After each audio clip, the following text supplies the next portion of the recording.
Hello everyone, आज है 24 अगस्त और आज इस वीडियो में हम बात करने जा रहे हैं बजाज फाइनेंस के बारे में। देखिए, एनबीएफसी सेक्टर की एक दमदार कंपनी है। एक बड़े लेवल से टूट के शेयर नीचे आया था, लेकिन बाद में एक बहुत बड़ी रैली भी हमें यहाँ पर देखने को मिली है। अगर गिरावट आई है तो बाद में यहाँ पर हमें तेजी भी देखने को मिली है। 3,490 रुपए के आसपास शेयर आज ट्रेड कर रहा है। आज 3% की बढ़िया रैली है। ये 100 रुपए अप रहा है ये शेयर। इस वीडियो में हम बातचीत करेंगे कि बजाज फाइनेंस के शेयर में खरीदारी करने का क्या ये सही मौका है कि नहीं, और जिन्होंने खरीदारी की है उनको यहाँ पर क्या करना चाहिए। तो वीडियो को शुरू करो उससे पहले अगर आपने अभी तक चैनल को सब्सक्राइब नहीं किया है तो प्लीज अभी इसे सब्सक्राइब कर लीजिए, क्योंकि आगे भी बहुत सारे वीडियोस हैं जो आपको काफी ज्यादा हेल्प करेंगे। तो चलिए शुरू करते हैं। तो बजाज फाइनेंस अभी 3,490 रुपए के आसपास ट्रेड कर रहा है। पिछले एक महीने की बात करें तो पिछले एक महीने में इसके शेयर में 7.5% की बढ़िया रैली आई है। 3,170 रुपए तक का लो बना है और 3,490 रुपए का अब तक का हाई बना है। पिछले एक महीने का हाई इसने बनाया है। पिछले एक साल की बात करें तो पिछले एक साल में बजाज फाइनेंस में 9% का ग्रोथ है। कोविड के चलते जो गिरावट आई थी शायद उससे ये शायद उभर चुका है, लेकिन अब तक का जो सबसे हाई इसने बनाया है वो 4,880 रुपए के आसपास है। और कोविड के वक्त ऐसी गिरावट आई थी कि ये शायद 1,830 रुपए तक टूट गया था। और ये वो लेवल था, अगर आप मेरे चैनल को रेगुलर फॉलो कर रहे हो तो ये वो लेवल था जहां पर मैं आपको कंटिन्यूअस वीडियो बना के एडवाइस कर रहा था कि अगर आपका नजरिया लंबी अवधि का है तो डरने की जरूरत नहीं है।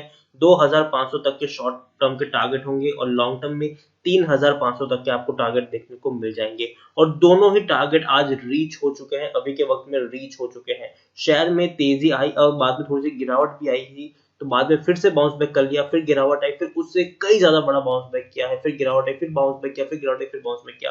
तो जब भी गिरावट आई है तब तब इसने बड़ा बाउंस बैक किया है। जब जब गिरावट आई है तब तब इसने बढ़िया पैसा कमाने का मौका आपको दिया हुआ है।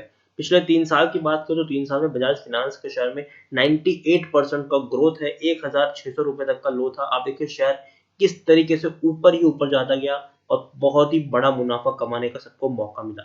को पेंडेमिक के चलते, कोविड के चलते एक भयंकर गिरावट आई जरूर, लेकिन उससे भी धीरे धीरे शेयर अब बाहर निकलने की कोशिश कर रहा है। लार्ज कैप स्टॉक है ये। 2,06,000 करोड़ से भी ज्यादा का इसका मार्केट कैप है। एनएससी में अगर हम देखेंगे तो 55 लाख से भी ज्यादा का इसका वॉल्यूम ट्रेड देखने को मिल रहा है। शेयर होल्डिंग की मैं बात करूं तो प्रमोटर के पास 56.20% की होल्डिंग है। एफआई के पास 21.24% की होल्डिंग है। म्यूचुअल फंड के पास 7.26% की होल्डिंग है। इंश्योरेंस कंपनी के पास 1.11% की होल्डिंग देखने को मिल रही है।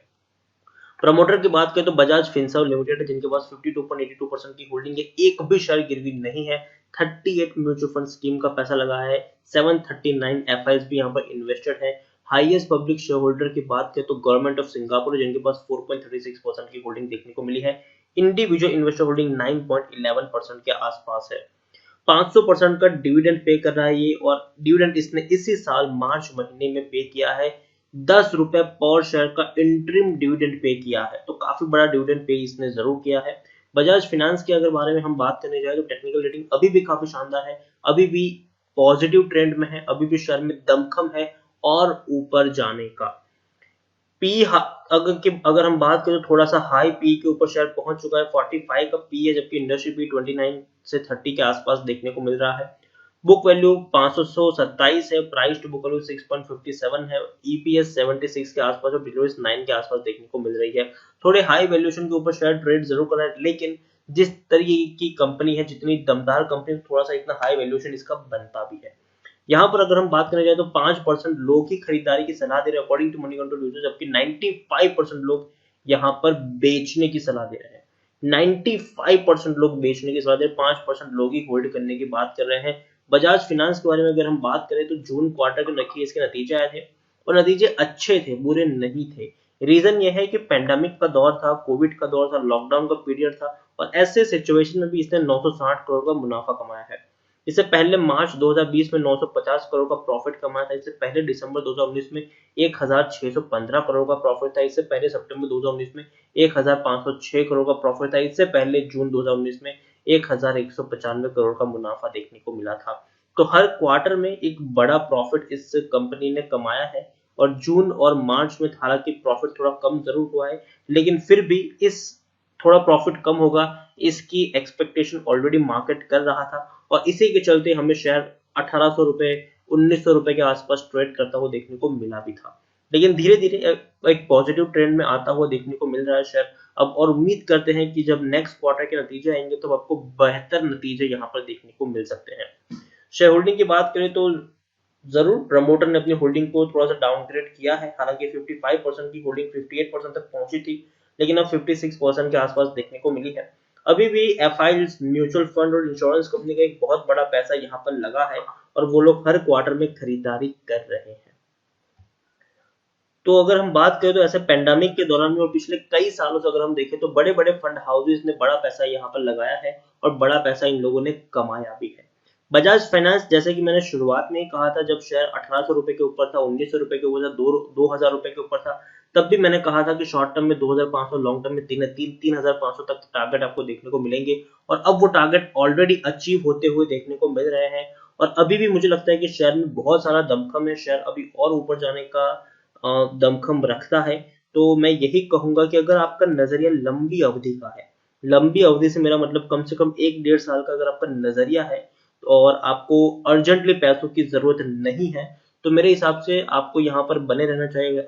अगर आपने खरीदारी की है तो आपको यहाँ पर बने रहना चाहिए, और अगर थोड़ी बहुत गिरावट यहाँ से आती भी है तो मुझे लगता है कि हर बार आपको पैसा कमाने का मौका मिलेगा। यहाँ पर अगर गिरावट आती है तो इतनी क्वांटिटी अगर आप चाहो तो थोड़ी सी क्वांटिटी ऐड भी कर सकते हो। फ्रेश बाइंग अगर आप करना चाहो तो जरूर करो, लेकिन जैसा कि मैं आपको पिछले काफी वक्त से कह रहा हूँ, ये वो पूरा पीरियड था जहां पर मैं आपको कहता था कि हर महीने अगर आप चाहे तो 2-2 शेयर्स की यहाँ पर एसआईपी कर सकते हैं। हर महीने आप 2-2 शेयर खरीद के रखिए, जरूर आपको आने वाले दिनों में अच्छा रिटर्न मिलेगा, और तो और आपका पैसा यहाँ पर सेफ रहेगा, ठीक है, क्योंकि फंडामेंटली स्ट्रॉन्ग कंपनी है ये। शॉर्ट टर्म के लिए थोड़ा सा ब्रेक जरूर इसके ऊपर लगा था, लेकिन लॉन्ग टर्म में एक बढ़िया रिकवरी आपको यहाँ पर देखने को मिलेगी। शेयर और अच्छे प्राइस पर आपको ट्रेड करता हुआ देखने को मिल जाएगा।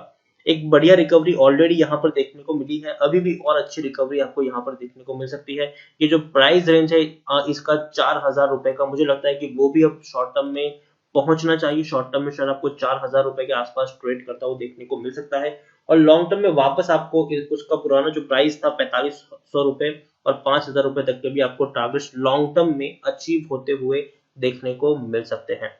तो मैं यही कहूंगा कि अगर आपको अर्जेंटली पैसों की जरूरत नहीं है, आपने भले ही यहाँ पर मुनाफा कमाया हो, आप चाहे तो थोड़ा और यहाँ पर वेट कर सकते हैं। 1-1.5 साल में आपको एक अच्छा प्रॉफिट यहाँ पर कमाने का मौका जरूर मिलेगा। लेकिन एक चीज है, ऐसे ऊपर ही नहीं जाएगा, थोड़ी सी तेजी आएगी, थोड़ी सी गिरावट आएगी, तेजी आएगी, गिरावट आएगी, तेजी आएगी, गिरावट आएगी, तेजी आएगी, गिरावट आएगी, तेजी आएगी, गिरावट आएगी। तो जब भी गिरावट आए थोड़ी और क्वांटिटी आप चाहे तो ऐड कर सकते हो। तो इसीलिए एक साथ बहुत सारे शेयर्स मत खरीदना। अगर आपको 10 शेयर खरीदना तो पहले सिर्फ 2 ही शेयर खरीदो, फिर वेट करो, गिरावट आए थोड़ी और क्वांटिटी ऐड करो, वेट करो, गिरावट आए थोड़ी और क्वांटिटी ऐड करो, फिर वेट करो, और कम से कम 1-1.5 साल का प्लान लेके चलिए। अच्छी कंपनी है लॉन्ग टर्म के पर्सपेक्टिव से, और पैसा आपका डूबेगा नहीं, ये बात भी, क्योंकि काफी फंडामेंटली ये कंपनी स्ट्रांग है। तो इसीलिए अगर आपने खरीदारी की है, बने रहो, फ्रेश बाइंग करना चाहो कर सकते हो। और लेकिन जैसे कि मैंने कहा, एक साथ सारे के सारे शेयर्स मत खरीदना, थोड़ी थोड़ी क्वांटिटी ऐड करो और कम से कम 1-1.5 साल का प्लान लेके चलिए। तो इसी तरह वीडियो को एंड करूंगा। अगर आपको वीडियो पसंद आया हो तो प्लीज इसे लाइक करें, शेयर करें। अगर आप चैनल पर पहली बार आए तो प्लीज सब्सक्राइब करें। बजाज फाइनेंस के बारे में आप क्या सोचते हैं वो भी आप मुझे कमेंट में लिखकर बता सकते हैं। Thank you.